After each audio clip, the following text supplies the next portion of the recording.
He doesn't look back with regret, and he doesn't rank his memories. Paul McCartney simply remembers, and when he does, the whole world feels a little warmer. For more than 60 years, his melodies have carried hope. There are clever songwriters and technical songwriters, but Paul has always been the one who writes straight to the heart. He can turn the smallest detail into forever. Think of Penny Lane, where there is a barber showing photographs of every head he's had the pleasure to know. Few artists could make sadness sound so beautiful, or make everyday words live on for generations. Penny Lane is a place in Liverpool, Paul once explained, kind of central when I was growing up, because it literally was a bus depot. He was the eternal optimist, the melody maker. When the Beatles grew experimental, Paul kept the songs human. When the band started to splinter, he often held the harmony together, and even after it ended, he never stopped believing in what they had created. For him, the music was always bigger than the arguments. Hidden inside all those hits are songs that still move him, moments that remind him why he began, why four boys from Liverpool managed to change everything. Paul has written thousands of songs and touched millions of lives, but there are 5 Beatles tracks that remain closest to his heart. These are the ones he still carries with him, the ones that reveal not just the band, but the man. Let It Be came to Paul in a dream about his mother, Mary McCartney, who had died when he was only 14.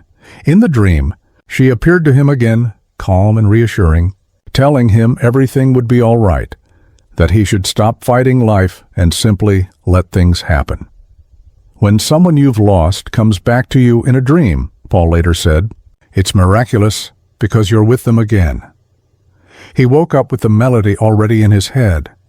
The words followed naturally, as if they had been waiting for him. Sitting at the piano, he played what felt like a conversation with his mother, a comfort he had needed for decades. By the time the Beatles recorded it in 1970, the band was coming apart. Every day seemed to bring arguments, lawyers, and bitterness.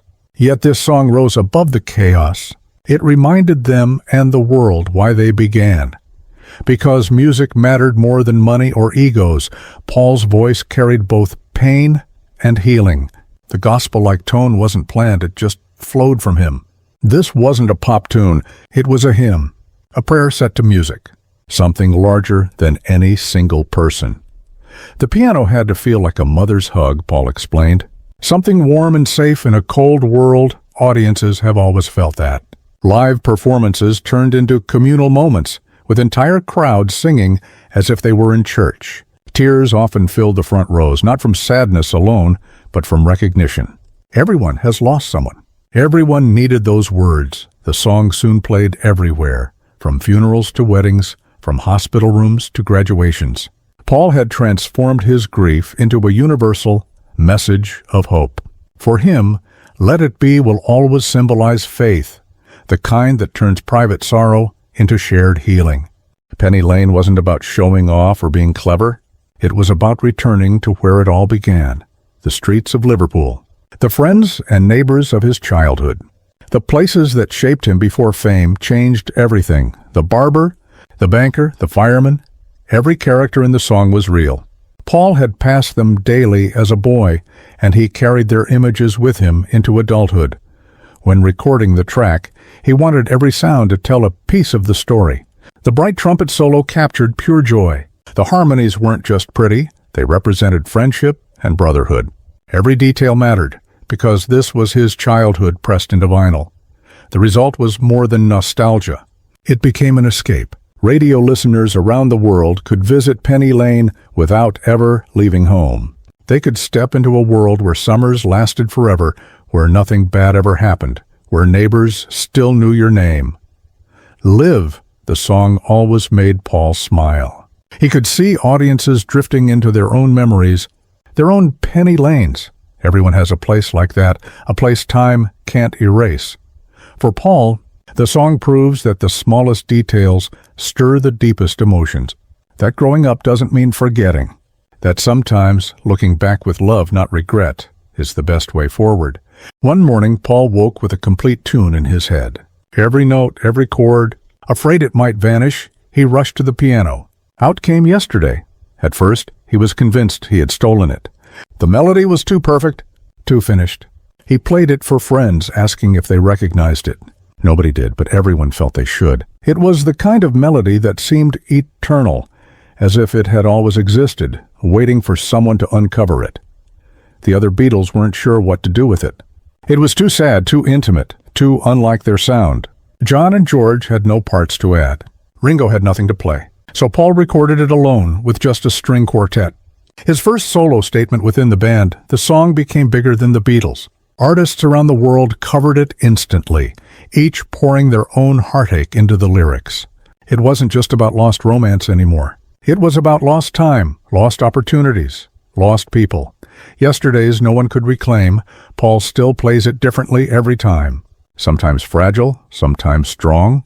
The melody stays the same, but the emotion evolves. That's because yesterday isn't just his. It's everyone's. It embodies every regret we've ever carried. For Paul, it's proof that vulnerability creates connection, and that the songs that frighten you to share are often the ones people need most. A Day in the Life wasn't supposed to work. John had one fragment. Paul had another. Two different moods. Two completely different stories. But in that magical Beatles way, the pieces somehow found each other. John's section was somber, drawn from real newspaper articles, tragic car accidents, holes in the road. His voice sounded distant, like he was reporting from another dimension. Paul's section was the opposite, lively, rushed, full of everyday details about getting out of bed, catching a bus, living an ordinary day. Joined together, they created something new, the ordinary colliding with the cosmic. Life and death, routine and mystery, and all of it tied together by the most famous crescendo in rock history.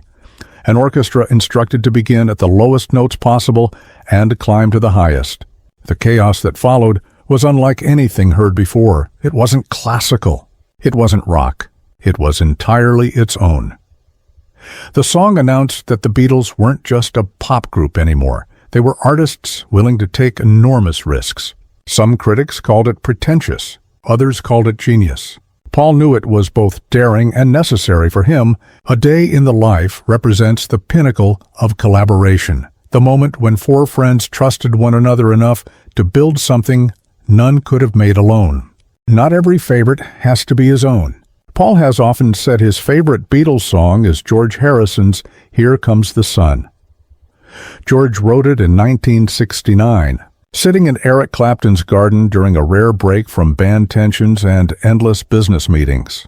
The first warm day of spring arrived, and with it came joy, simplicity, and hope. The lyrics were childlike in their happiness, but that's what made them powerful. After years of weighty themes and complicated arrangements, this song felt like breathing again. Paul recognized it immediately as George's masterpiece, and he was proud to help bring it to life.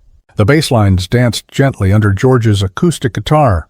The Moog synthesizer added colors no one had heard before.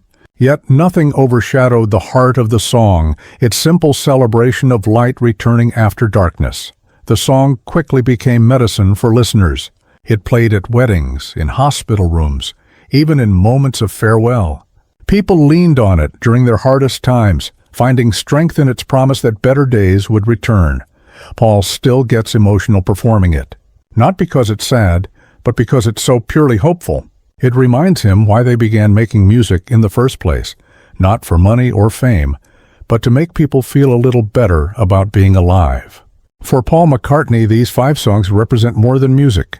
They represent his heart, his faith, his home, his honesty, his friendships, and his hope. They show how one man turned pain into healing, memories into magic, and collaboration into timeless art. And they explain why, even 50 years later, the Beatles still matter. So the question is, which Beatles song brings you the most joy?